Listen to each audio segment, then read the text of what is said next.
Voici la partie A du BEPC 2020, consacrée aux activités numériques. Elle vaut 20 points. Premier exercice. Tu dois résoudre un système de 2 équations, puis travailler sur un tableau statistique pour calculer des effectifs, exprimer la moyenne en fonction de A et B, et déterminer leurs valeurs exactes.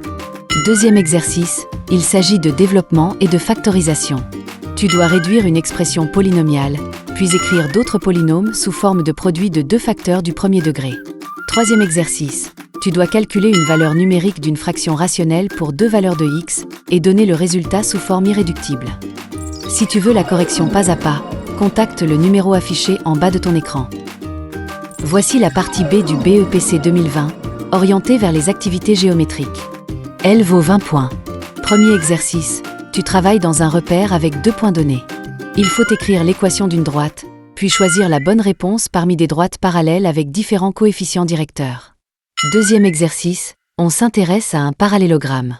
Tu dois dire, avec justification, si certaines affirmations sont vraies ou fausses, en utilisant les notions de translation et d'homothétie. Troisième exercice, il s'agit d'un quadrilatère.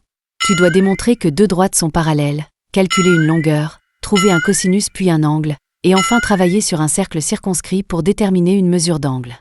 Si tu veux la correction pas à pas, contacte le numéro affiché en bas de ton écran. Voici la partie B du BEPC 2020, centrée sur l'évaluation des compétences. Elle vaut 40 points. Dans cet exercice, Ngono part en voyage pour 3 jours et doit prévoir sa consommation d'eau. On te donne des pastèques, des emballages pour les transporter, et même la capacité d'un camion-citerne. Tu dois d'abord déterminer combien de pastèques suffisent pour couvrir ses besoins en eau. Ensuite, vérifier si une seule pastèque géante est suffisante. Enfin, comparer les différentes options pour savoir laquelle est la plus avantageuse. Si tu veux la correction pas à pas, contacte le numéro affiché en bas de ton écran.